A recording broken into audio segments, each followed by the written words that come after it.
Hello everyone. Very good morning to all.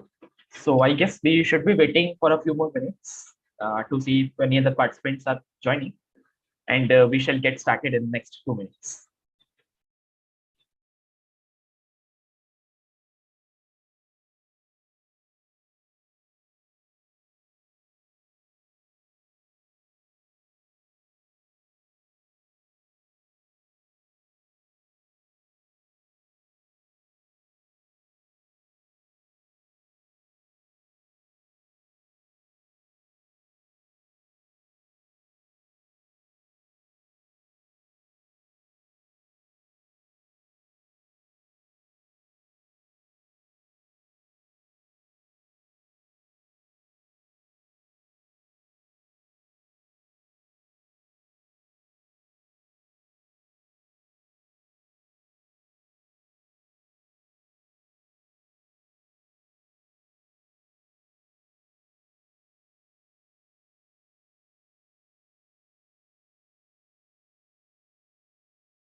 Okay, so I think we can get started now.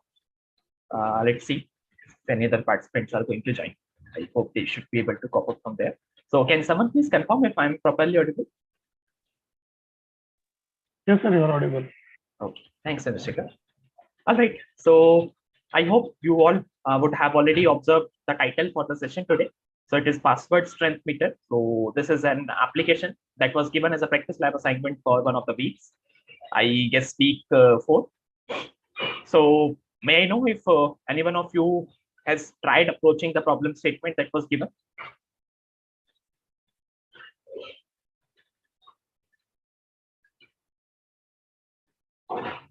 It would be better if we can have a initial discussion on what the approach should be, and after that we shall start the implementation.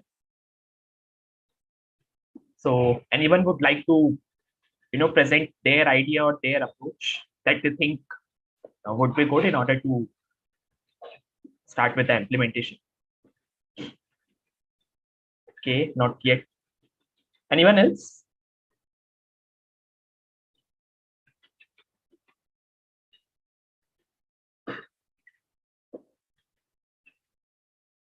Okay, so that means no one has started with the implementation. Okay, all right. So I'll just share my screen. I'll open the problem statement once, and after that we'll start the implementation of it.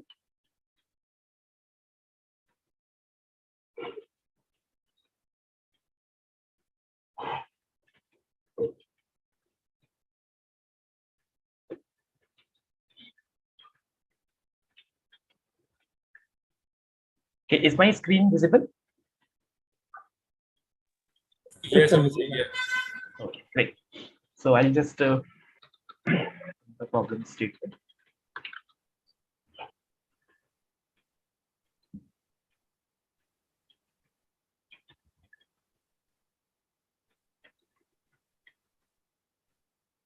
Yeah, all right. So as the problem statement suggests that we basically have to create a simple password input field with 4 text labels next to it, or probably in the next lines or wherever you want them to be displayed.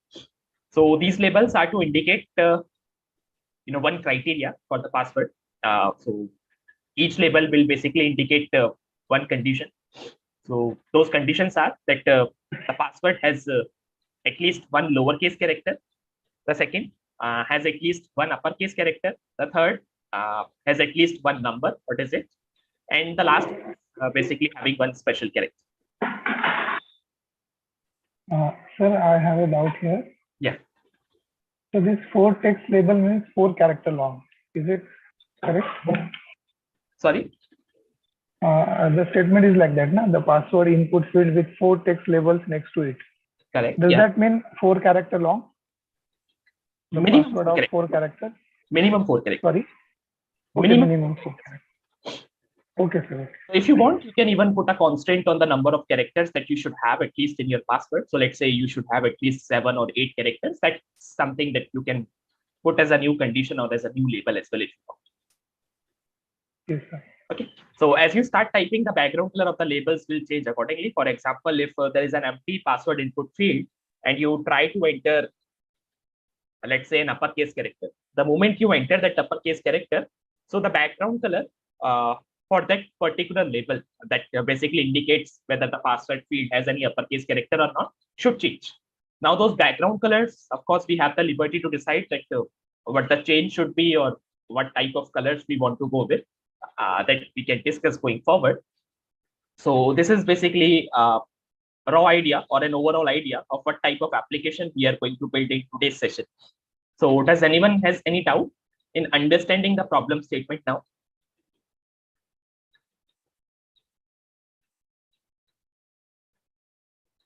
At last, we will also try to add a password meter. So meter, that means that is going to show some relevant text. For example, the password is weak, the password is strong, something like that.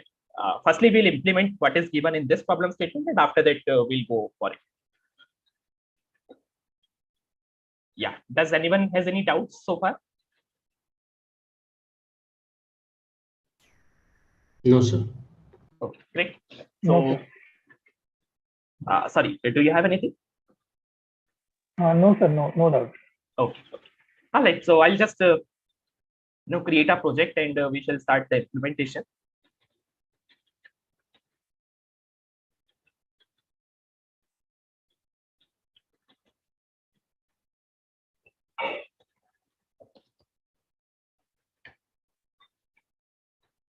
Okay, so I will be using the VS Code ID as usual. You can use any ID of your own choice. You can even use Replit since we are going to use simple view CDN. So that's not going to make a lot of impact. So the files that we will be creating for this project, I think we won't require any components to be created. I think one index.html file should suffice.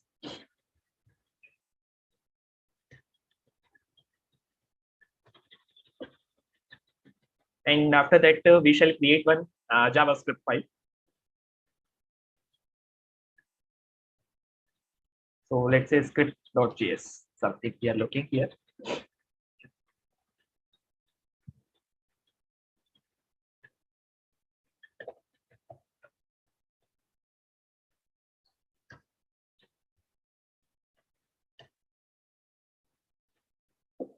So we have embedded the script here as well. We'll first try to check that if everything is working fine. I'll have to first get the view CDN. I'll just get it.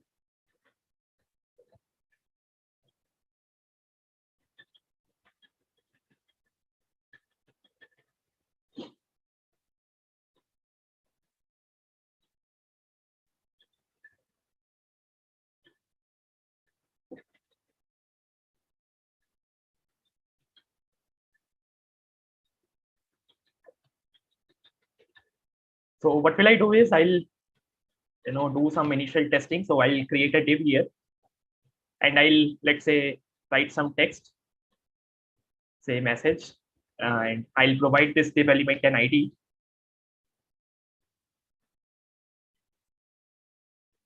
Yeah, sure.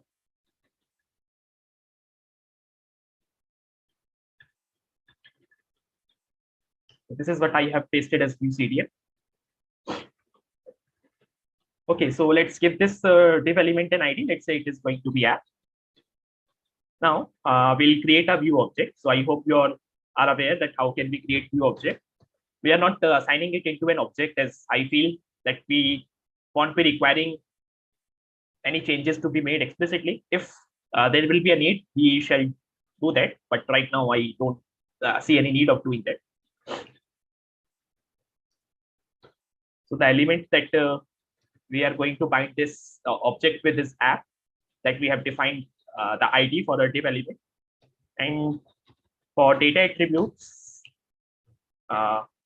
we have a message here. So let's say hello, let's say as of now. And now I'll just open this index.html in the browser. And yeah, it is showing us hello. I'll go to inspect and see if view is visible. So view is visible as well, and we are able to see this data variable property. So that means the instance has been binded with a div element successfully. Okay.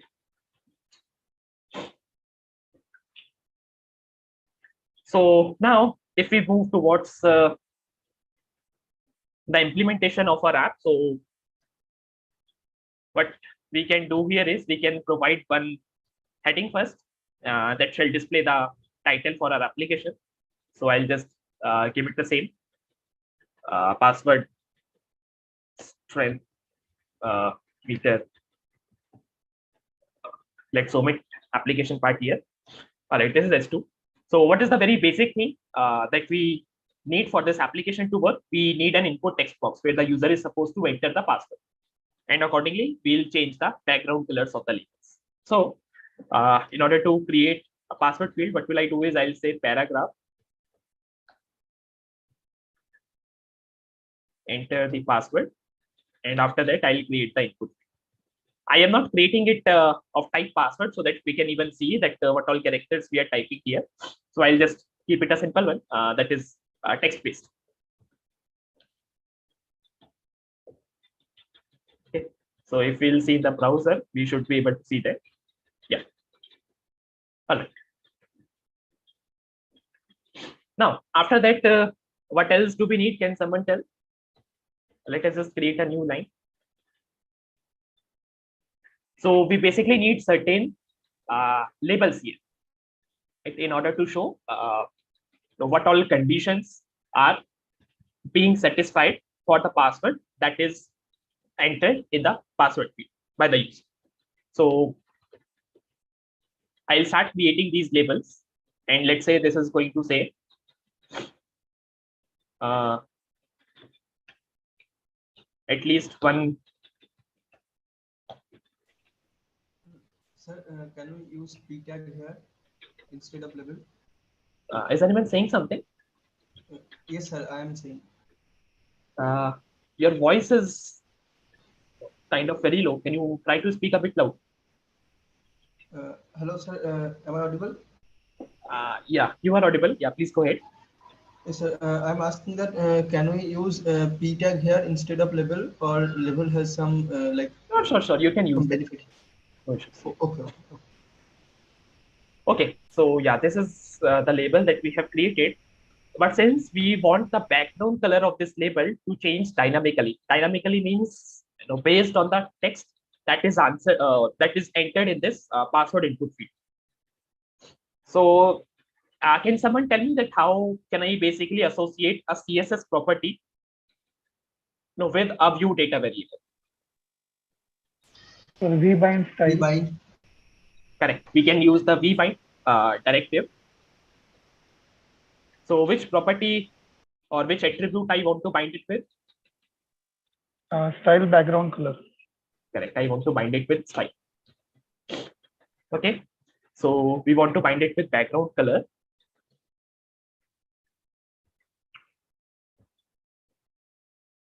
How do we write background color in CSS? Can someone tell me? Can someone write it in the chat?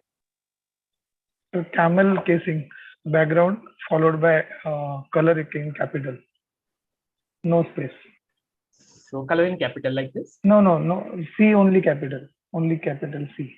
Yeah. Okay, like this. Yes, sir. And here, what we can do is we can have our data variable here. So, okay, what all data variables do we require in this application? Can someone try to give an idea how many data variables do we need? So we will be having 4 such labels in total. If I want to bind one variable here, I would be needing 3 more for 3 other labels. Do we need any other data variable? Okay, one data variable will be required for keeping the track of the text that is entered in this text input field. So 5 variables.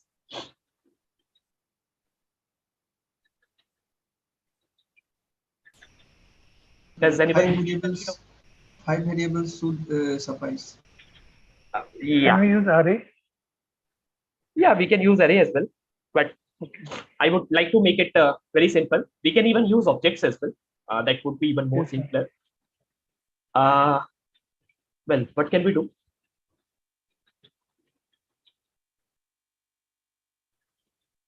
So let's use object. Okay, object. So let's say the name of the object is going to be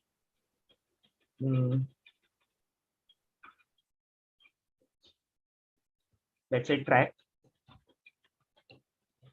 Okay, so there are 4 variables. Now those 4 variables are going to be 4 data properties or 4 properties of this object. So let's say they are going to be lower. Hello, sir. Can you open the index.html for a second? Yeah, sure. Yes. Okay, sir. Thank you. Yeah, I have not written anything here. So we are just discussing like how shall we go about it. So one property is lower. We'll decide what the value of these properties should be. Let us first create the property names. Uppercase. What else do we need? Okay, we need a digit. And we need a special character. Okay, all right. So we have created this. Now, would someone like to predict what should be the values of these properties, these keys in the object? It will be small a to z. Sorry, why? It should be having the string that is containing the characters from a to z. Am I correct? I'm thinking kind of regular expression. I was thinking like a regular expression. Can you think of any other simpler way? Like lower 0 or 1. There should be a boolean. And it will be 1. Okay, only. Yes, it may be a boolean value. Yeah, I guess Boolean attribute should suffice, but in that case, we need to use class binding here. Okay, so what we can directly do here is, let's say what I'm saying is that it is going to be red. Right, I'll explain you that why I'm writing so. So what I have done is I have created an object track. There are 4 keys or 4 properties of that object: lower, uppercase, digit, and special, and all of those are initialized with value grid. Now, if I will write here track dot, so this is lowercase. So, all right. So what is the functionality that you expect from this code?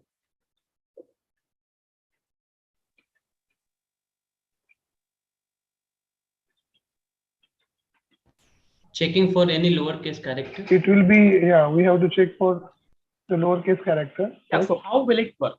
Means this style binding that we have written for here. We can make use of these. No, the code that I have written right now, do you think it is going to make any change based on this lowercase character on the application? Right now, Let's say if you enter a lowercase character. Background color red. Right Yeah, now, so the it's going background to color make is the background color red, is it? Yes, sir. Okay, let us just see that if it is working. So it should work. Okay, it is not working right now. So style, one second.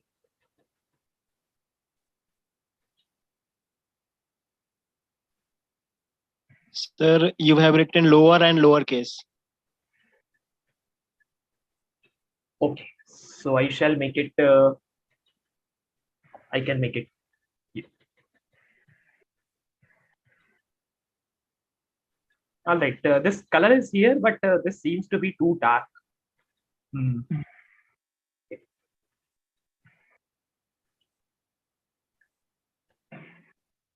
All right, yeah. So basically, we'll look at it, the color part of it. But yeah, let me first try to explain the purpose of keeping the value red here. So what I have done is that when this application will start or when this application will instantiate, so what do you want? Of course, we can expect that the password field or that input field is going to be empty. There is no text. There are no characters being put in inside it. So what we can expect is that all of these conditions are false, or basically the input field doesn't have any lowercase character, no uppercase character, no digit or no special character. In that case, we can safely assume that the background colors must be red, because this is what we have decided, that if that condition is not satisfied, we'll make the background color red. So that is why this is the purpose of initializing these values with the string red, so that when it will be binded with this background color CSS property here, they will be given the red color automatically whenever the app instantiates. Now, of course, we have to write our own logic that how the properties, or sorry, how the values of these properties are going to change depending on the text that the user is going to enter in that input text field that will write the code going forward. But I just want to understand that is the purpose of writing such values, that means these red values to these properties, is the purpose clear to everyone? Yes, sir, clear. Okay. Does anyone has any doubts so far that why we have written such values or such red strings? I mean, this red color is kind of attention seeker, that this needs to turn something acceptable. Sorry, this needs to turn to some other color which is acceptable. I mean, correct. Yeah, we will write the logic for it, that when the password input field contains at least one lowercase character, let's say we'll change it to green, or we'll change it to blue, or whatever color you want to have, that we'll write the logic going forward. But right now, what we are saying is that if the condition is not satisfied, the label is going to have the red background. This is what we have said so far. Is that understood? Is that okay for everyone? Yes, sir. Yeah. Sir, can you please show the index.html starting lines? Yeah.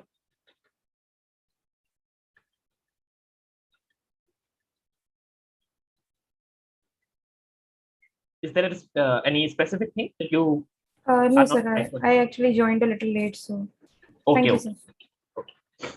Yeah. So this is okay. So whoever has joined a little bit late, let me just try to give them an overall idea of what we are trying here. So we are trying to implement the week 4 practice lab assignment problem statement here. We are trying to create a password strength filter application, where what we are trying to do is, I'll just open my browser screen. So this is basically a password field. We will have four labels here. Each of the label is going to indicate some condition. So for example, this is saying that the password should have at least one lowercase character. Similarly, we'll have something for one uppercase, one digit, and one special character. And the idea is that their background colors, the background colors of these labels, it should become, or it should remain red in case the condition is not satisfied. That means in case there is no text entered, or there is no lowercase or uppercase or whatever things are specified in those labels, if that condition is not met according to the text that is present in this input text field, the background color of these labels should remain red. In case the condition becomes true, that means the input text field has now something in it, has now lowercase or uppercase or whatever it is. Accordingly, we will change the background color of these labels to a different color. So red color is showing that the condition is not satisfied. Let's say we'll say that the green color says that the condition is satisfied, or the blue color says the condition is satisfied. That we can decide going forward. So this is what we are trying to implement here. What we have done here is, in the HTML, we just have created one input text field, and we have created this label. And what we have done is, we are using vbind directive in order to bind the style attribute with the view data variables. What we have defined in a data view data variables, one is the message. So I'll bind it using vmodel attribute with our input text field. And this is an object that we have created. If you are confused with the object, you don't need to create an object. What you can do is, you can simply create these 4 different properties as 4 different data variables for this view instance. That is completely fine.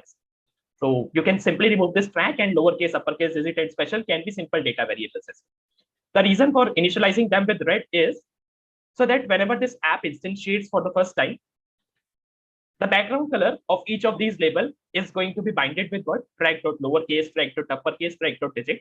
And since they all are having values initialized with red, so that means the background color will be assigned to red, and that's what we want. Because if any of the condition is not satisfied, we want the background color to remain red. And this is exactly what we are doing. Right. So this is what we have done so far. And after that, we are going to code for other certain things that are required. So yeah, I hope whatever we have done so far is clear to everyone. So we'll move forward from here. So what we'll do is we will create other label systems, right, for other conditions, for other criteria. Okay, before that, I just wanted to discuss one more thing here. So someone suggested in this session that we should write this property in this way, background color. So this is basically known as camel case, right, where we try to make the first letter of a word capital. But do you think that if you would be writing CSS, let's say external CSS, for example, would we be writing background color property in this way? Or do we write background color in a different way if we are writing CSS? So different. Different. How do we write it in CSS? Background hyphen color. Background hyphen color. This way, right?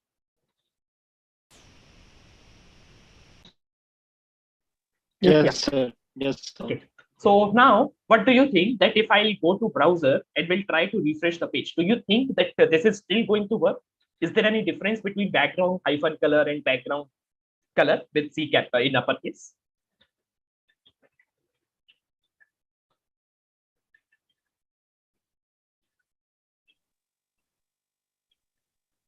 This will not work here in this case. Yeah, it will not work. I'll just go and I'll refresh. You will see that everything is gone. And if you will go to inspect, you will see that the entire body is empty. Right? You can see that the entire body is empty. So can someone tell me that how shall we fix it? Except that, making the C capital and removing this hyphen.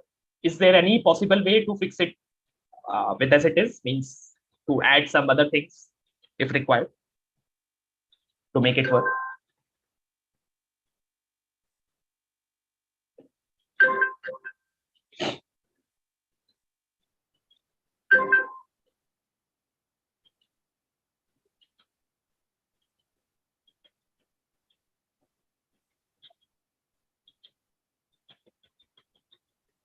Okay, so what we can do is, sorry, a new data variable. A new data variable in the script.js. Okay, if you will create a new data variable, then how will you fix it? Yes, like vbind colon style equal some variable name, and that variable name we can define a dictionary as background, camel case background color colon track. No, what I have said is that we want to fix it as it is. Like we don't want to change the style of writing the code. Okay. So the simple way is that we'll simply, enclose it in the quotes. Since we are using double quotes outside, so I have used single quotes. If you would be using single outside, you can use double. Right now, if I'll save it and will refresh, so we should be able to see everything. Right, everything is back. Now you can see that the body will have this div element and everything. So this is the difference basically.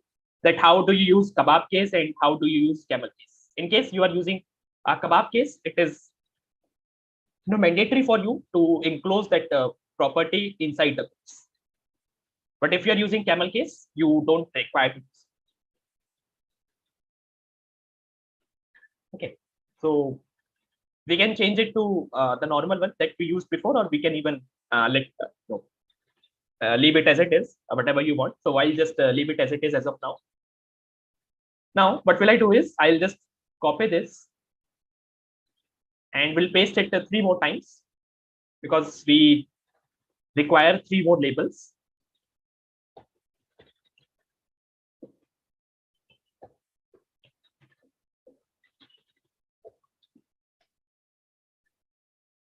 All right, so it is going to be one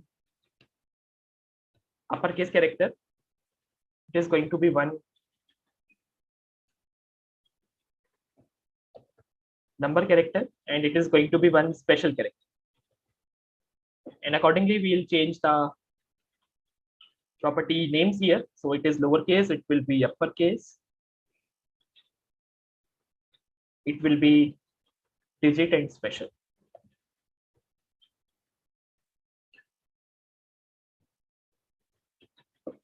And special. So now if I'll refresh it, I should be able to see 4 limits. I'm able to see 4 limits. If you want, you can even add more spacing if required, but it's okay as of now, I guess. Okay, but what is happening is that doesn't matter what I type here. There is no effect on these labels because we have not written any such code or any code to handle such cases. So yeah, I hope whatever we have done so far is clear to everyone. What we have done is we have just created one input text field and we have created 4 labels, and we have tried to bind the background color CSS property to some data variables that we have defined in a view instance, just to make their background color red in case the condition is not satisfied. Is that okay? Yes, sir. All right. So now we will start writing our application logic, that how should we change the background colors. This background color, if it is looking so dark, what we can do is we can use the RGBA color codes. So let's say 55 0.5 and let's say 6. Now we'll just see that is there any effect or not.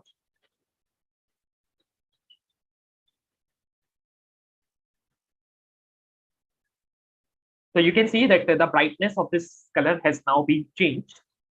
All right. So what do you think? Which one is good? Of course, we are not focusing on aesthetics too much right now, but still, which one would you like to go with? The first one. Okay. So what we'll do is we will just copy this and we'll paste it to other systems.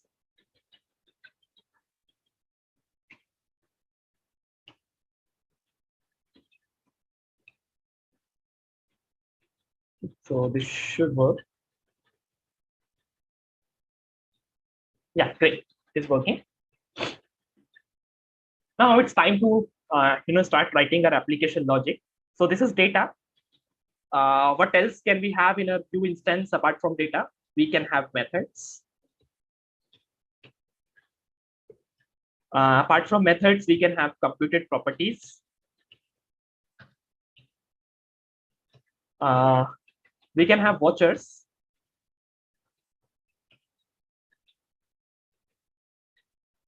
I think this should be enough. However, we won't be requiring each of these for this application. So what will I do is I'll just bind it v model, and let's say I'm going to make it pass, and this is I'm going to make it pass. We'll just see that if it is working. I'll just load it and see that if we are typing something here, is it getting changed? Yeah, it is. All right. So this is going to be an empty string, of course. And if we want, we can add some placeholder as well. Like I'll just leave it as it is. Okay. So now, can someone tell me that which basically property should we make use of? What we want to do is we want to listen for any change that is occurring for this pass variable, for this pass data variable.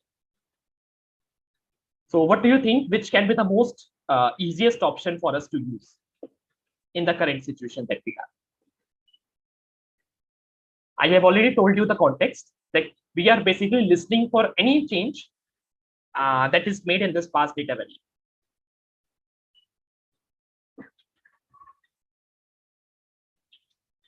What do you think? Should we write a method for it? Watcher. Yeah, correct. A watcher can be the easiest thing for us because it is going to be triggered each time whenever there is a single change. So what we'll do is we will start writing watchers.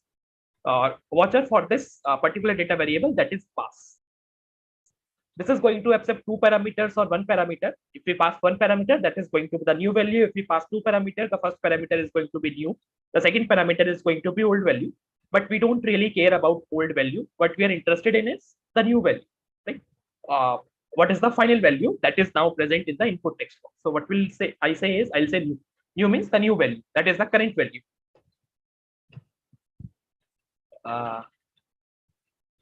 Okay, so new cannot be used. What we can say is we can say new value. Okay, so we are inside the function now. We are inside this pass watcher. So can someone tell me that what can we do here now? So new value is something that the user has just typed inside that input text box. What should we do with this value? So that will be this dot lowercase. Sorry? That will be typical. We have to change its color, no? We have to assign a new value to the color. Right now, the color is we can do that, but that color value will only be changed when we confirm that the user has entered a lowercase or a uppercase, a digit, or a special character. That we have to check somehow. Right? Then only we will be changing the values of these. We will be changing it to something different, right? But how do we make sure? We have to check the length of input field that is being entered by the user first. Right now it's empty, it's 0. If it is not equal to 0, then we can check. Okay, all right. So how will we basically check that if the user has entered a lowercase or uppercase character or not? We have used that pass as a model. Can we use that pass variable? Because now here we are declaring the method as a pass. The model. Yeah, means we can use it, but what do you want to do with? Because that is of course new value. We are getting that value in a new value variable as well. We can make use of. If it is not equal to empty, that we can check. Yeah, that's what I'm asking. Means how shall we check? If new value not equal to string or empty string. Yeah, means that's what I'm asking. That once we have checked that the length of this new variable is not equal to 0, it is, let's say, 5. But how do you basically check that out of those 5 characters, how many of them are lowercase, or does that string of 5 letters has any lowercase character or not? Sir, I tried using explicit method, like using loop. But is there any like inbuilt function like intersect or something like that? Means I'm not able to understand what you tried. Case statement. Sorry. Case statement checking the new value whether it is lowercase, uppercase, digit, or special, and we need to specify the complete range for lowercase, for uppercase, digit 0 to 9, and special characters. Is it? No, I'm not sure what Rakesh is trying to say. So Rakesh, how you have done it? Sir, first I wrote an explicit method like using loop, but now I'm thinking that is it possible some intersect like a method that we use in Python, so we can take a string variable a to z, and we can like if that intersect with the input value, then the lowercase is present. Okay. That is what, sir, I also said the same thing. Okay, so what you are saying is that we will define the ranges for each of these conditions, and then we will check that if our password that whatever user has entered in that field, does that password has any character from that range defined in that range. Is it something that you are trying to say? Yes, so we can make use of regular expression within curly brackets. Can we do that? See, the reason I'm not trying to use regular expression is because they are very cost expensive. And of course, they are even difficult to understand. Okay, sir. Okay. So basically, what can we do with, I think what Rakesh was trying to say initially, we can go with the similar type of approach. What we'll do is we will parse that string, or what we'll do is we will basically iterate over that string. That means iterate over each and every character of that string, and we'll check that if that character comes in a particular range or not. Okay. So what I'm trying to say is, see, for let's say like I equals to 0, I less than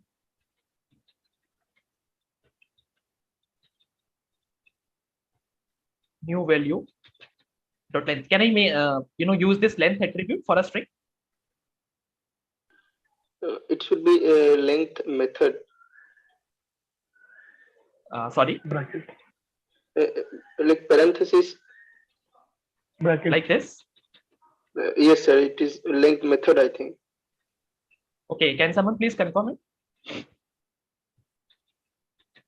Yes, sir, I think so. If it is an array, we do not mention the braces. Otherwise, we have to specify that. Okay, we can simply check once.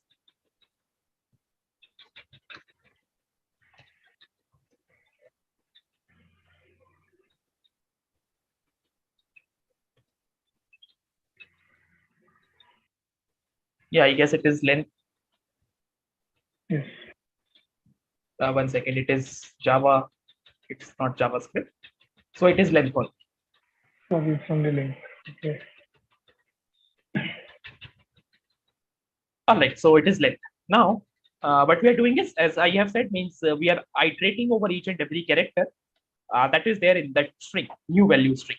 Right? That is something, or basically the latest value that the user has entered in that input text field. Now, user might have added new characters in the old value, or user might have even omitted some of the characters from the old value. Right? It can be any. Now, what do you think? What can we do?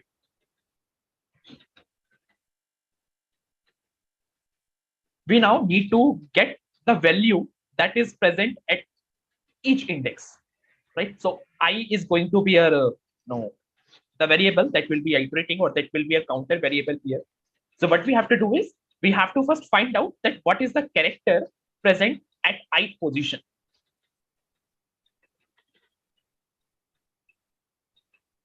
So do we need to split it? No. Why do we need to split it? We can, use the string. What I say, string indexing, just the way it works in Python. Okay. It is iterable. Okay.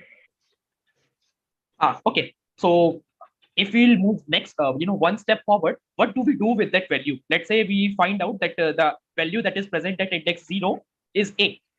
Now, what to do with that value A? Now we will have to check that whether A is lowercase.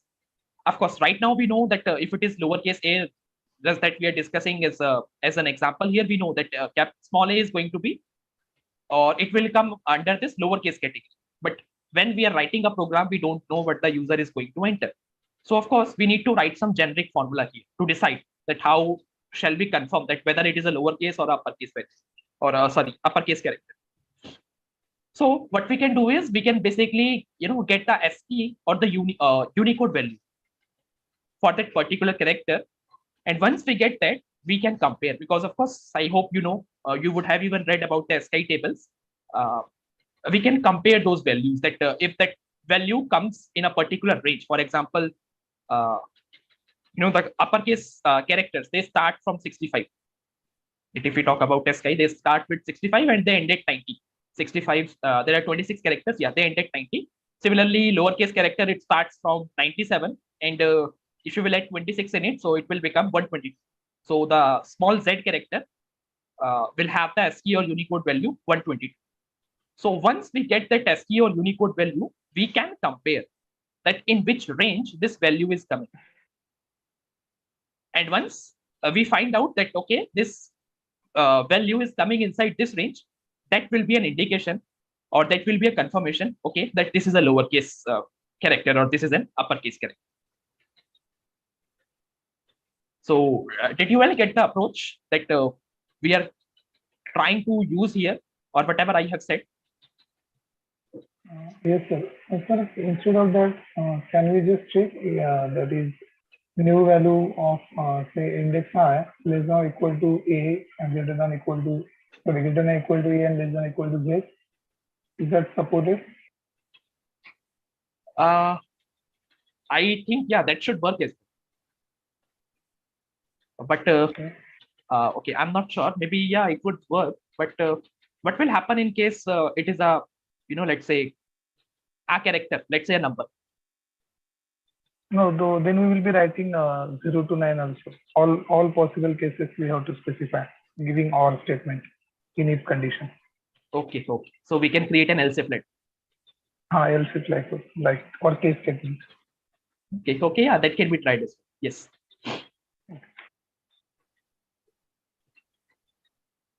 Okay, so yeah, the very first thing that we are basically trying to do here is,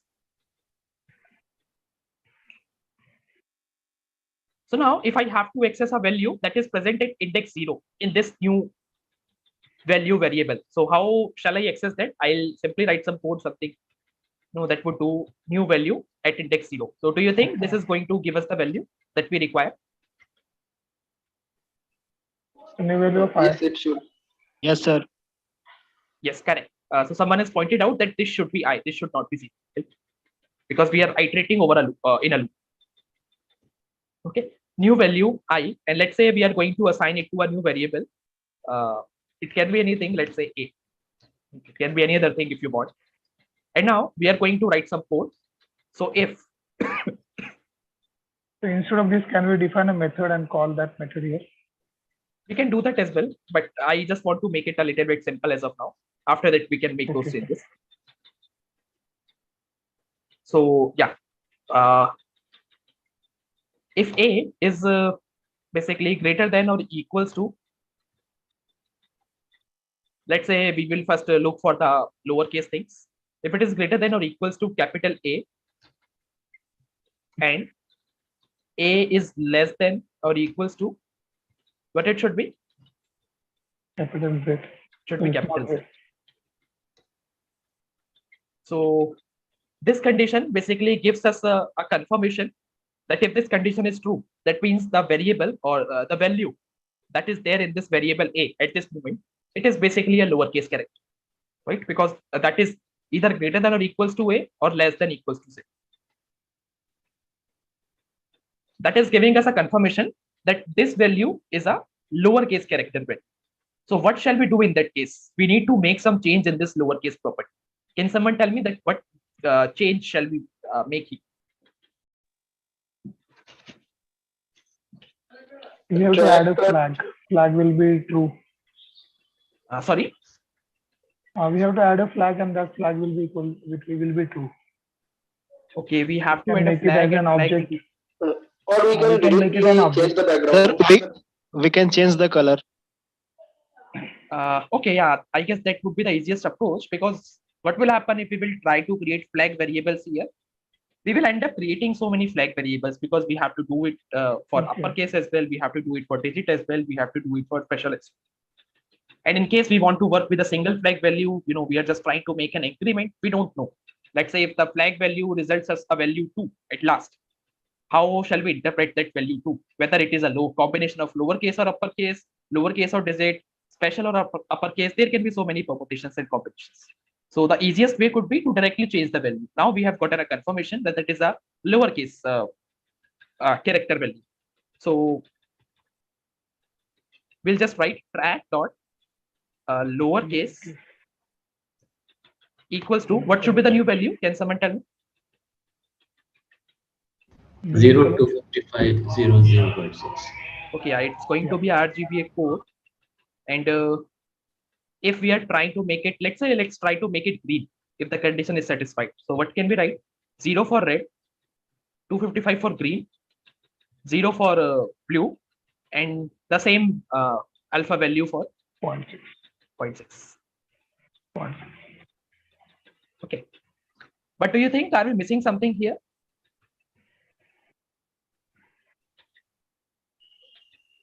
we have to put an else condition also. Yeah, I'm just thinking about this thing only. Let's say we are just trying to check for a lowercase character. So the logic that we have written here for checking a lowercase character, is it completely correct? Or the changes, do you think the changes would be made?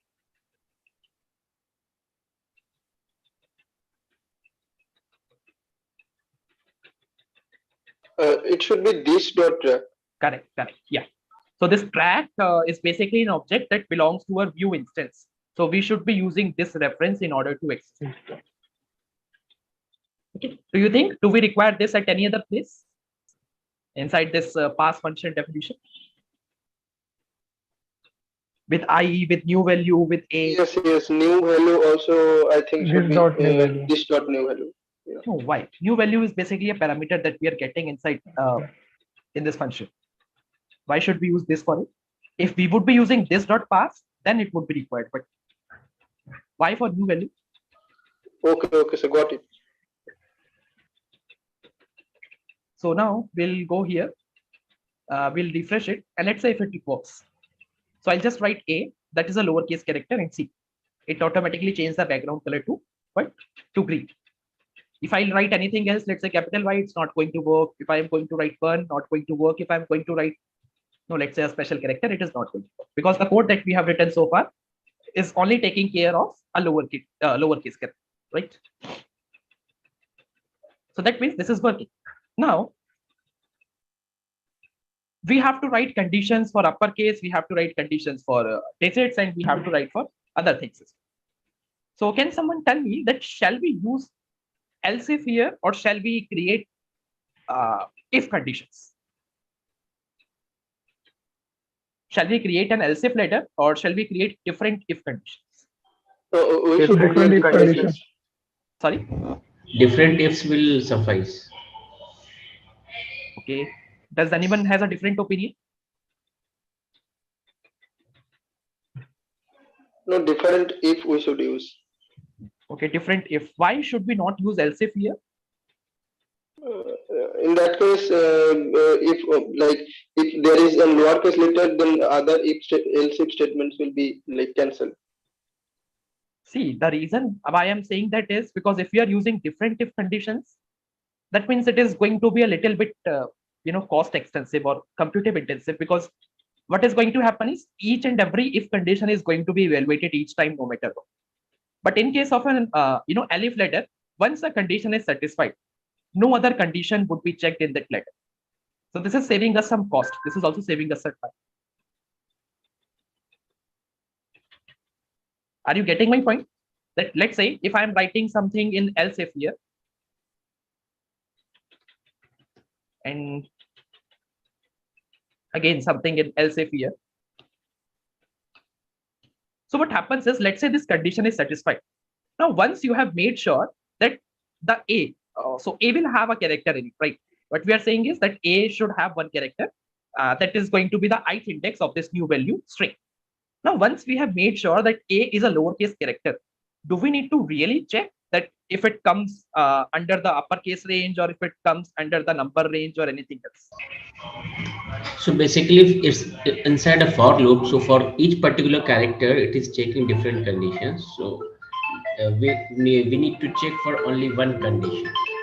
Correct. So yeah. If any one condition is satisfied, we don't need to worry about others, because we know that if it has satisfied one condition, it is not going to satisfy any other. If it is a lowercase character, it cannot be an uppercase character. It cannot be a digit. It cannot be a special character. Of course, that should be a safe assumption, right? Yes, sir. Okay. So we should be using else if, right? So just trying to optimize our code. You can use separate if conditions as well, but we just discussed that why we should not be using it. So we would be requiring 4 different conditions here. All right. So now here we are going to check for, let's say, uppercase. So the condition that we should write here is A should be greater than equals to capital A, and A shall be less than equals to what? Capital Z. Let us first write all of those conditions. After that, we'll decide it is going to greater than equals to 0. 9.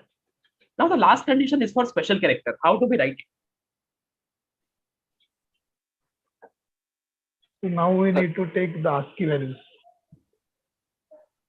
For inside a string, we can put all the special characters.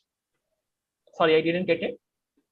The A character in keyword, and then inside the string, we can put all the special characters. Okay, okay. Dollar address. Yeah, that can be done as well, but don't you think that would require so many efforts? Okay. So now we can, of course, means that can be done, but that would require us to copy the each and every special character and put it inside a string. I don't want to do that right now. So what we can do is we can go with the other alternative that we decided to go with earlier. What we'll do is, let's say we'll create a new variable called, let's say B. Right, what will we do with this B is, we'll say that new value dot. So what we are basically trying to do here is, we are trying to find the Unicode value that is present at that particular index, so that we can make a comparison with that Unicode value. So if I'm not wrong, it is char code at. I'll just once again confirm it.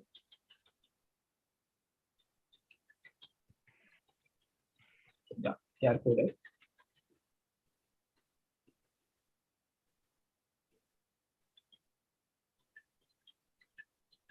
Okay, char code at A should be capital as well. So char code at, and what should be the index here? I. I is going to be the index, right? So what it's going to give us is, we can read the description here itself. So what it does is, it basically get the Unicode, right? So we are basically going to get the Unicode value. So of course, for these lowercase, uppercase, and whatever fits inside 128 or 256, the ASCII and Unicode value for all of them are same. So what we are going to, okay, we also have to check the ASCII table then. I can remember that 33, they starts from 33, 32 is for space. So I will just check.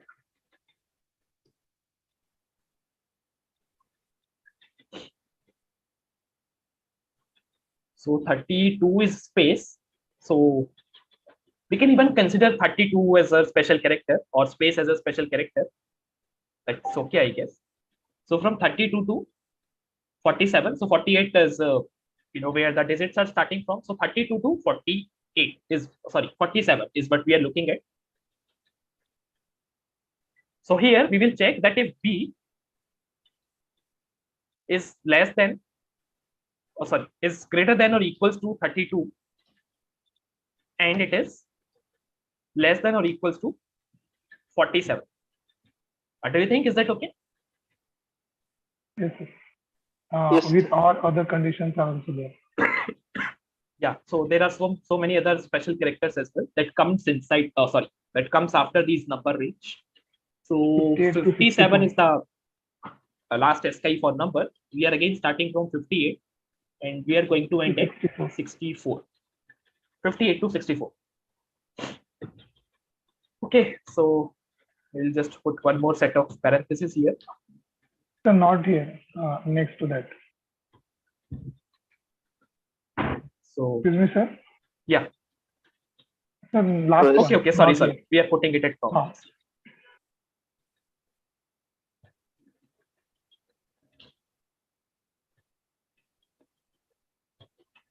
So it is going to be B greater than equals to 48 to 57. So it will be 58.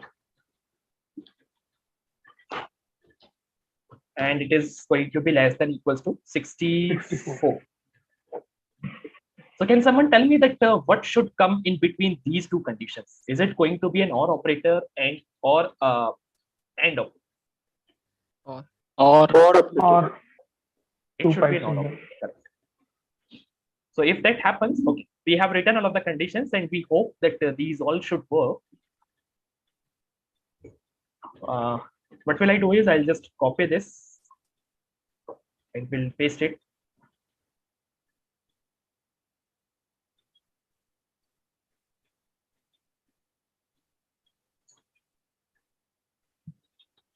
So this is going to be uppercase.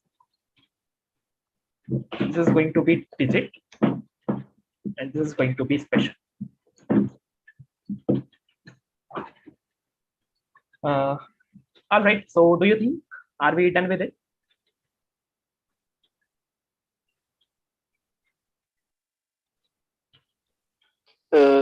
Shouldn't there be required some else statement to, like, when we delete those characters? We'll come on to that that part later on.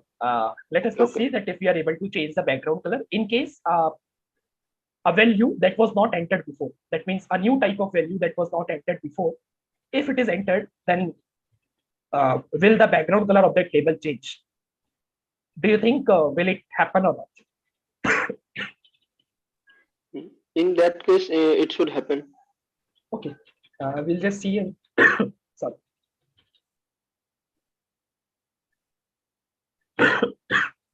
Sorry. Okay, so right now we all have read.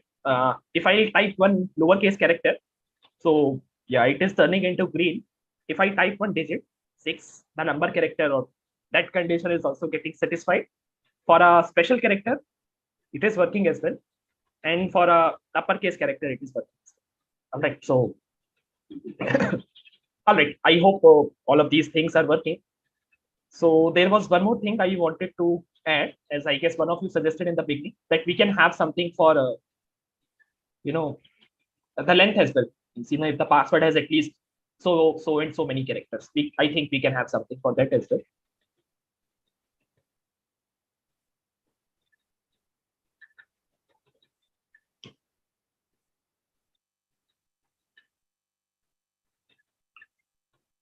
So let's say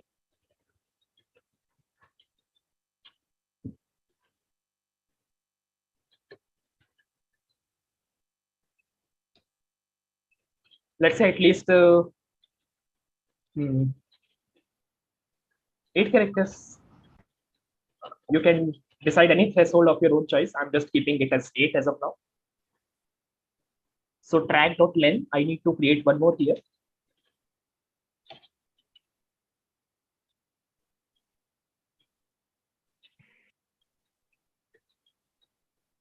Okay, so now we have added one more attribute in this track object. What do you think? Where shall we add the condition for it? Shall we add it inside the else?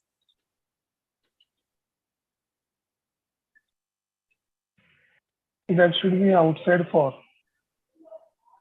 Yeah, that should be outside for. That is correct. So what we can do is we can even check it inside as well. Like, sorry, before for loop is itself. But we can check is if new value dot length, we have already used that length attribute in a for loop. If it is greater than at least 8 characters. So if it is greater than 7, then what can we do is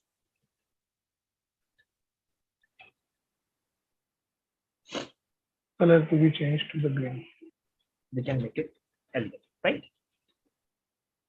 So let us just see that if it is working. So small a, capital A, 1 minus. And yeah, it is working as well. But the only problem now this application has is that if I remove everything, the colors of these labels are not turning back to red. So this is a major issue that our application has currently. So can someone suggest me a simplest solution for this problem?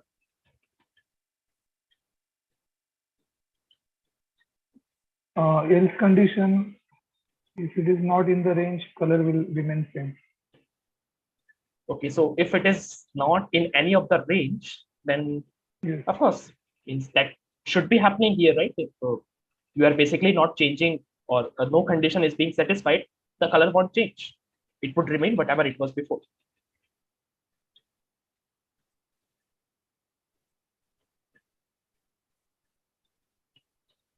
So I think we need to specify it explicitly again. Where shall we specify that? Next to this One else condition. Else Yeah, that's what we discussed in else. Right, what you are trying to do in else is you are trying to change the background colors again to red. Yeah. But when that else condition would be satisfied, when none of these condition is satisfied, right? Yes. Yeah. So if none of these condition is satisfied, that means no color has been changed. It would remain whatever the color was previously. So by default, we can write this dot color should be same. That for statement should come before if. Sorry. Can you repeat your last statement? Instead of writing an else, we can write at the start beginning as well. After that let be statement, this Okay. dot track dot color case is equal to RGBA 255.000.0.6 and so as the remaining three. So Correct. whenever it will enter into the loop, it will by default will take those colors. Correct. So what we can do is, this is the easiest and simplest solution that even I can think of right now. So this is going to be this dot track.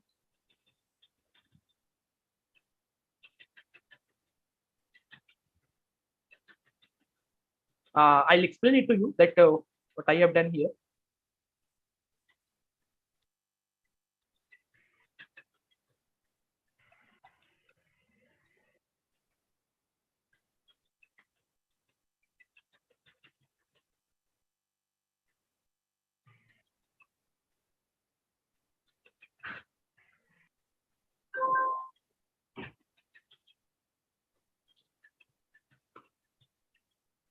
All right. So the suggestion that we got from Chandrasekhar, so what he said was that whenever we are starting with a new iteration for a for loop, that means whenever this watch function is triggered, the very first thing is we have to first understand that when this watch function or this pass will be triggered, whenever there is a change in the password that the user has entered in the input text field, then only this function will be triggered. Now let's say the user entered a password of 10, let's say 15, and it is going to satisfy each of the criteria. It has one lowercase, one uppercase, one digit, one special, and of course the length is also greater than 7. So it is going to pass all of those conditions, and the background color of each of those label is going to turn to green. But the moment user deletes each and every character, from that input text field, according to the previous logic, what is going to happen? The color was already changed to green, and we didn't write any code to change that color back to red. We just wrote code in order to change that color from red to green, but no vice versa. So here what we are doing is, we are saying that whenever there is a single change in the text input field, we will assume that there is no text in the input text field. We will set everything, or we will reset everything back to their initial value, that is red. That means every label will turn into red whenever there is a change in the input field. And after that, we will start everything from the scratch. Right? Whenever there is a single change, we will reset each and every label colored back to red, and we will start checking for all of those conditions once again, just like we did it for the first time. So let's say user entered ABC. In that case, this will also be a costly affair in the sense. This will be a costly thing. Yeah, I can understand. This will be a costly. Yes, because there are 4 or 5 conditions. We only changed one condition, but then again, all those 5 conditions will have to be. Of course, in order to optimize that, we can make use of the old value. But of course, I don't want to get into that right now. I can just give you an overall idea. What can you do? In order to implement this app in more optimized way, you can compare the new value and the old value, and you just have to look for those things or those criteria which got changed. Now it is going to be a little bit tricky, because if you are just listening for the differences between the two values, you again have to check that whatever those differences are, do they come inside lowercase, do they come inside uppercase? And let's say even if you come to a conclusion that the difference is only of a lowercase character, you also have to check that that value should not be present in the new value, right? Once you have said, okay, the previous value was, let's say, AB capital CD, the user deleted the last D character. Now what you are left is, you are left with AB capital C. You find out that, okay, what was removed? D was removed. What was it? It was an uppercase character. Now you also have to check whether any uppercase character still persists in the new value or not. So this is just an overall idea that I'm giving. If you want, you can go on to implement that. But this is the basic idea. Or I can understand that this might be a little bit cost expensive as well in terms of computation, but at least it is okay to start right now. So has everyone understood that why have we written such code? Why have we written these 5 lines as the first 5 statements for this pass method? Clear, sir. Okay, great. Does anyone has any doubts so far? We have almost completed our application, right? Whatever was given in the problem statement, we should be able to achieve all of these once I'll open this app in the browser. So I'll just open it as well. So let's say I'll write anything here and uppercase character G. Okay, so everything is satisfying. Now, once I remove this G, so I know that there is no any other uppercase character in the remaining string. So this uppercase character should turn back into red. It does. Once I remove this minus, I know there is no other special character present in my remaining string. So even the special character label should turn back into red. It does. Similar thing with 6. The number 1, the third label should turn back into red. It does. And with that, also the length of the password has been reduced from the minimum threshold. So that means we can say that whatever was given in the problem statement, everything is good. Right? I deleted everything and everything turns back into red. So yeah, does anyone has any doubts so far?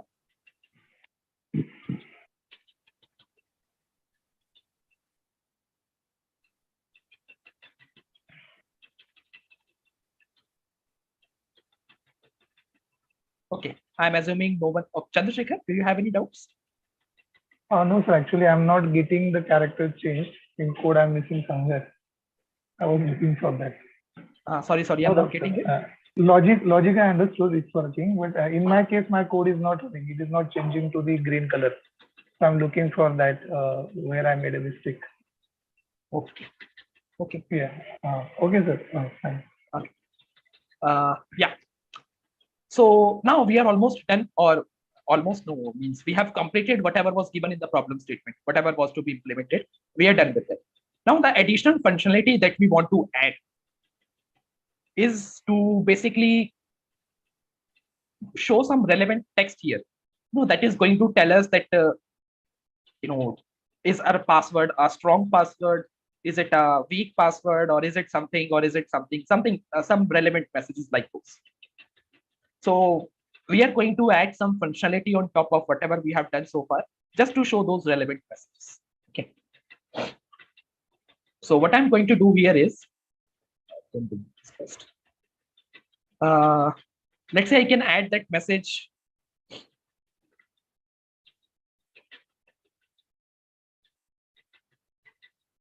Somewhere here, okay, and I can say that okay, 1p password strength. Okay, let's say we will be showing something like excellent, good, bad, or some these kind of things. So password strength is what we are going to add a variable here. Let's say strength itself. Like we'll create it inside our script as well.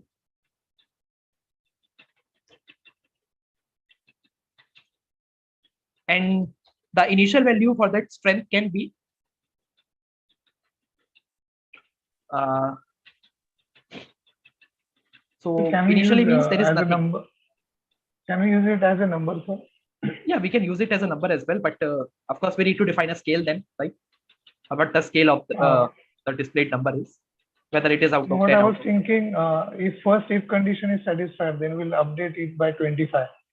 Then again 25, 4 cases are there, or 5 cases, whatever, 20 or 25%. Or we can even show in terms of percentage as well, if you want.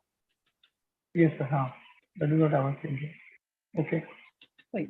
So but let's by say we can character. Sorry. This will be easier. Taking a number, it will be easier, I think. Okay. So simply increment it. Let's say we'll show percentage, right? So we'll have to, of course, write some logic for it.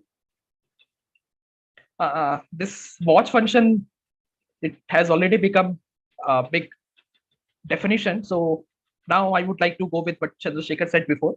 We'll create a method, and we will make a call to that method from a watch property. Okay, let's create that method here, and say calc strength.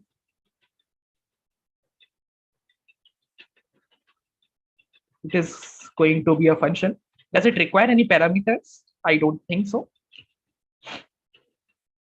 Now, what can we do is, okay, so we have to create a counter variable first. Let's say c equals to 0. And now we will see that how many of these properties have values this, this one, where the G parameter has been set to 255. Not, we are looking for the green parameter set to 255. That is where we say the condition is satisfied. We are not looking for R to be 255. So I think we can again iterate using a loop for, let's say, I in track, and we can check that if track of I, if it is equals to what?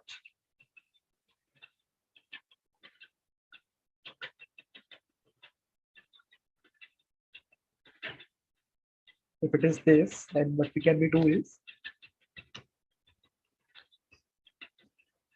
we can make an increment to a C variable. Are you able to get what I'm doing here? What I'm doing is I am just iterating over this, track object. What this is going to return me is basically the indexes. So what are the indexes? Lowercase, uppercase, digit, special, length. What I'm checking is that track of that index. What is the value present at that index is basically this. So we'll check that if that value is this, where the G attribute or the green value is set to 255. If it is that, we can consider that this condition has been met, has been satisfied. So we can increase our counter value. The maximum counter value that we can get here is what? 4. 5. It's 5, 5. right? We have 5 conditions here. So the maximum value is 5. What shall we do with that value? Now that we know that C has some value in it. So what should we do is we shall say that this dot strength equals to what? C divided by 5 multiplied by 100. Multiply by 100. Sorry. Multiply by 100. Do you think it's going to work? What we are doing is we are simply computing that how many conditions are satisfied. We know that there are a total of 5 conditions. Let's say if the value is 2, so 2 or whatever it is, 2 by 5. So 200 divided by 5, it is going to be some value. All right, let us just see that if it is working. So it is saying that the password strength right now is 0%. If you will enter a single character, the password strength doesn't changes. Can anyone tell me the reason? Because the division by 5, if it is less than 5, it will always be 0. No, the problem is that we have not made a call to this function. We have created this function, but we need to make a call. Right? No one is calling this function right now. Within every if statement. So I guess this is the ending of that for loop. Yeah. So we'll make a call to this function here, calc strength.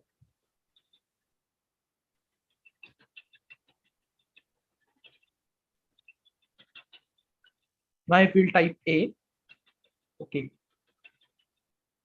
There is some issue. Let me see. This C by 5 will, if C is less than 5, it will be 0.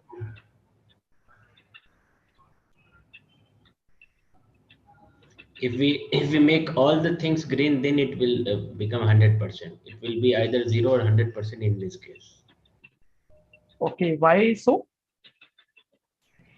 So even gives absolute value. Yes. Sorry. 4 by 5, even that will give you 0, no? But we are multiplying by 100 now.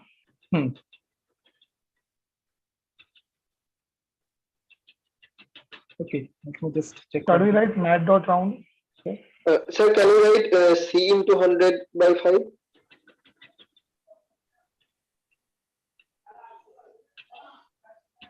3 star 100 in bracket that and should then not divided by matter. 5. Let me see that if it is even working or not. I'll just say C into 100. Let's see.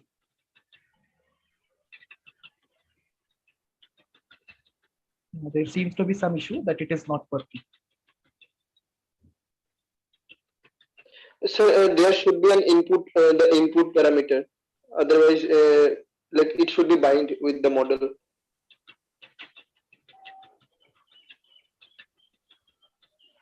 I have already written that here. Okay, okay. So let me check the spelling. STRENGTH. STRENGTH. GTH. And so, do we need this dot track? Sorry. Do we need this dot track in the method? Oh, okay. All right. That's the issue. So it should be this dot track.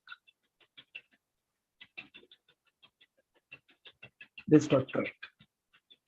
Is there anything else where we require this? C is a new variable that we have created. I is a count kind of iteration variable. This is okay. C is again that variable. Okay. Yeah, thanks for pointing it out. Yeah, it is working now. So it should be C divided by 100. Sorry, not 100, 5. 5.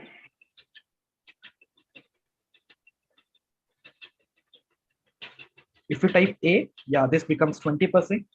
With capital A, this becomes 40, 560, special character 80.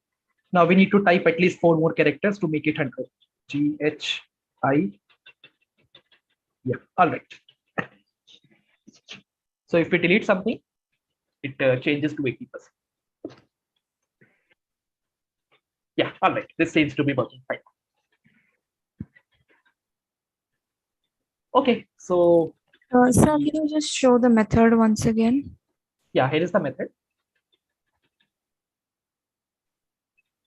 So what we have done is we have just iterated over this object and we have tried to calculate that how many of attributes having value set to green. So we are just counting for such values and we are calculating the percentage.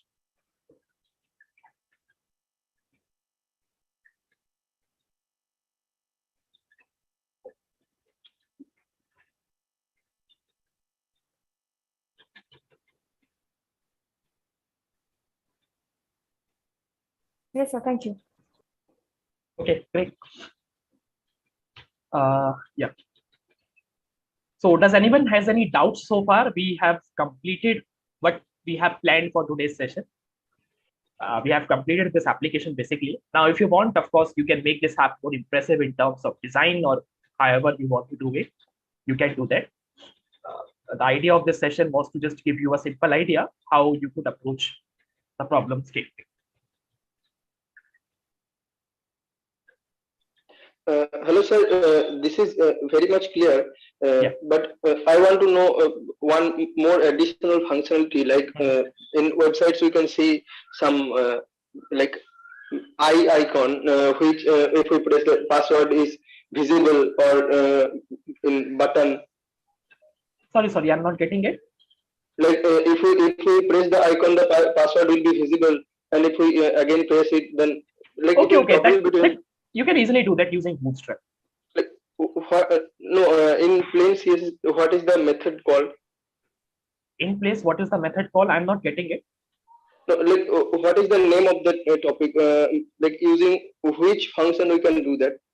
What you are saying is that you should get a icon here. If you click on it, an eye icon, so password should become visible like Yes, that, right? yes. Yeah, you Yes, should yes. be able to get it on Bootstrap. I'm not sure. I think you should be able to get it inside input or somewhere. Maybe I'll have to check that. I'll let you. This is easy. Means you can do it using Bootstrap. No issues. I'll let you know. Okay. I'll check first. Sir, can you please explain why did we write this within watch section? What should be our criteria for any application? Means how to decide which will go in watch and which will not go. That please explain. See, simply what we were looking for here. We wanted to listen for each and every change that is going to happen in a variable pass. Right? Because pass is something which is really crucial for this application. This entire application is built on top of this variable pass. That means all of those labels are going to change their background colors based on the value this variable has. So in case you want to listen for any change, that is going to happen in a particular data variable, then you should create a watcher for it. So what watcher is going to do is, as I have said, it will just listen for each and every change. And it's up to you that how you are going to interpret those changes. Like what we have done in our case is that whenever there is a change, we are iterating over the string that we are getting as the new value. And then we are checking for certain conditions that if that string has lowercase character, if that string has uppercase character, things like that. So whenever you want to listen for each and every or a single change, every single change in a data variable, then you should go for watchers.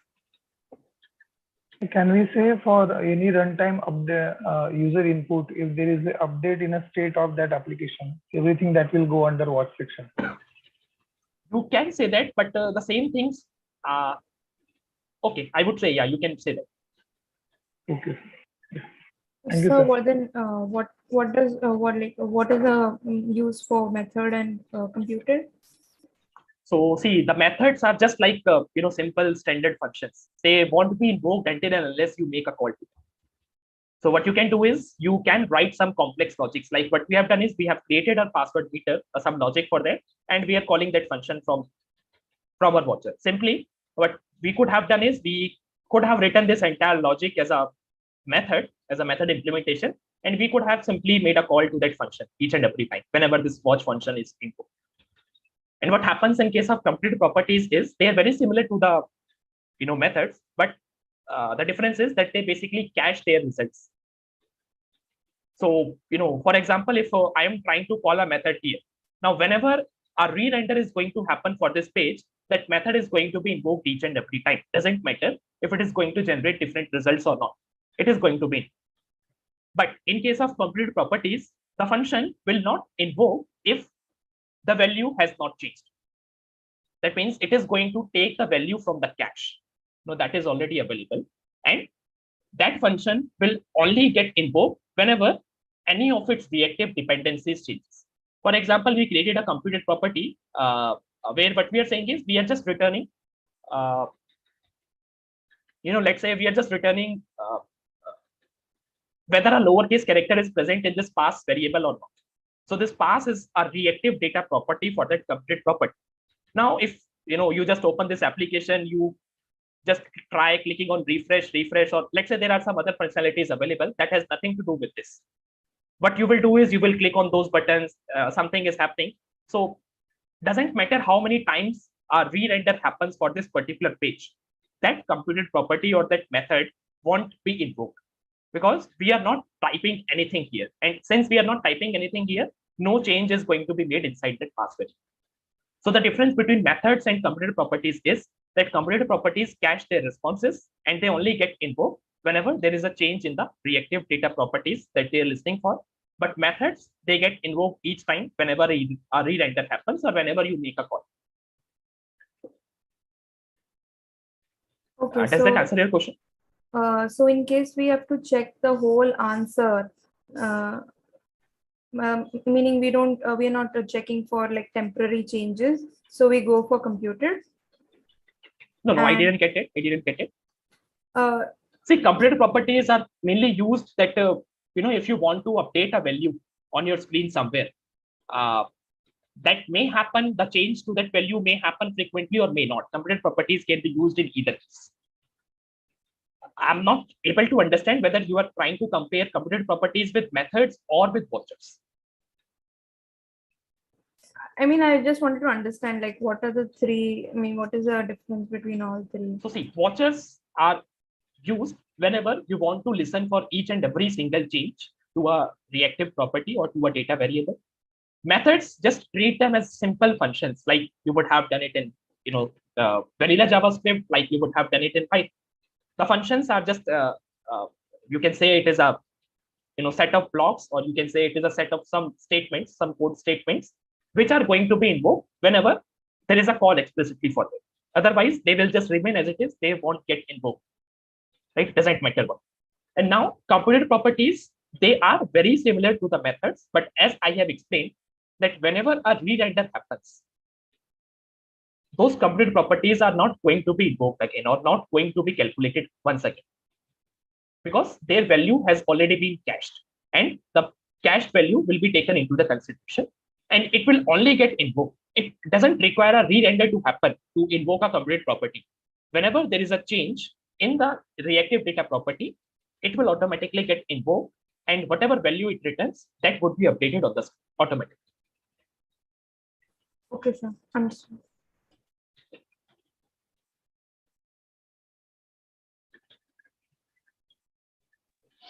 Sir, to generalize, can I say that in one-way binding we use method, and for two-way binding we use watchers or computed properties? Oh, how? I didn't get it. Like in case of one-way binding, like button click and this kind of reactivity, we use computed property. And in like input field or such type of two-way binding, we use computed or watchers. Like, No, is if it you're true? clicking on a button, you can even make use of methods. Why only computed properties? No, for buttons, I'm saying a method, using method. And Okay, for input field and this kind of thing, we can use. see, the purpose of using V model is, of course, it is used with mainly two things. One is the input output, these text boxes, and the other ones you can think of the other input attributes or other input types like check boxes and all. These are precisely the things where you use V model. Because Okay, whether so there is, because, yeah, what you want there to is do no is you, relation between. sorry. So there is no relation like that. In one-way binding, we use method, and No, two-way binding, nothing is. there is no relation. Okay, okay.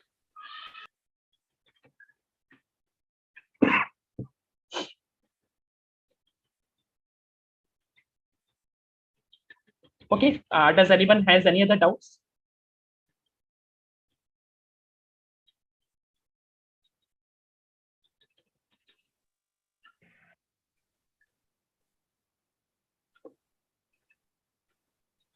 No, sir, no doubt. Okay. Sir, any guideline for the hello? Yeah, please. Sir, any guideline for the MAD2 project? Like it is like I've gone through the problem statement, but most of the things I can see that we have not learned yet those things. So I think like what you how can to do is you can start implementing. Okay, I guess week 5 has already started, and you would have started seeing that how you could make use of APIs or API calls in the front end. So what I would suggest you is that if you would have implemented an API in your MAD1 project, if you are a giant term MAD1 student, you can make use of the same API. Okay. If you are using the same API, the database would remain same, the API would remain same. You just need to learn that how to make an API call from the front end, how to fetch data, and how to populate it on the front end accordingly. So your front end is going to change considerably enough from what you would have done in your MAD1 project. But your backend can still remain same. The API part can still remain same. And of course, you would be required to implement those salary jobs as well. So you could do that once those get introduced in the course going forward. Right now, what you can focus is onto just achieving the CRUD functionality for trackers and for logs using Vue. Previously, it was entirely done using Jinja. This time, this has to be done using Vue. And of course, since you are using Vue, you will require API calls to be made to the web. Okay, so here we do not need any controller part. Yeah, you don't need them. If you want, you can still make use of controllers, but as I have said that if you are making use of controllers, you should not use any Jinja 2 template. That means you should not be passing any variables while rendering your templates, because if you would do so, of course, you are making use of Jinja. So what precisely you can do is you can send those templates as it is without passing any variable and let the view take over on the browser. That means you send the HTML with those placeholders, with those stack expressions to the client, to the browser. And since view is available on the browser, view will populate those accordingly. Those should not be populated using Jinja. Okay. And sir,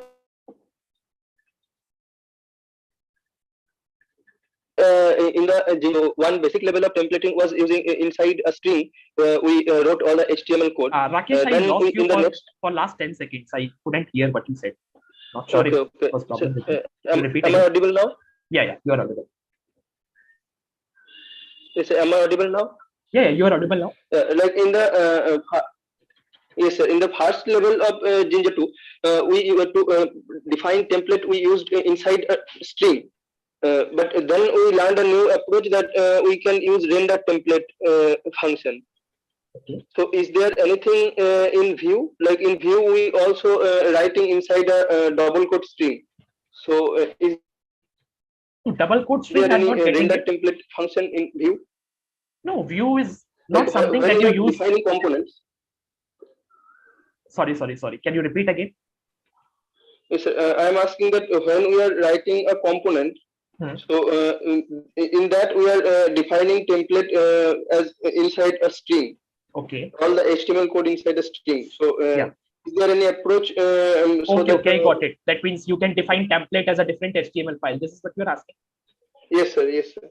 Well, I don't think there is any such way. But if you could try to do it using Vue CLI, I guess this would become more easier.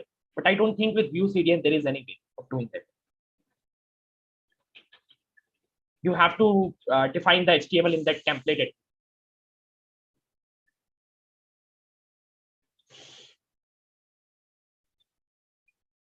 Is it okay, Rakesh? Yes, sir.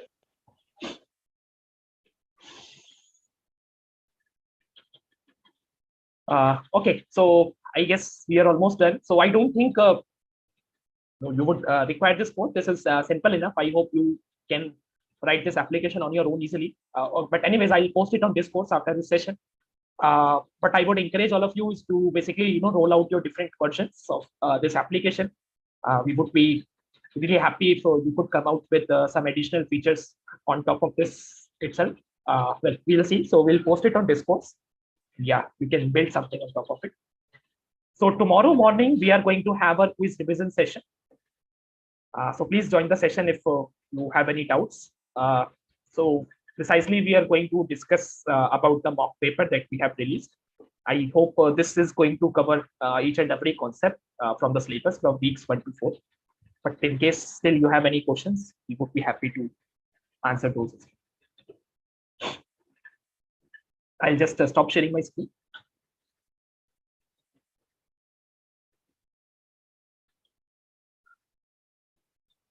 Okay, so if there are no more queries, is it okay if we formally close this session now?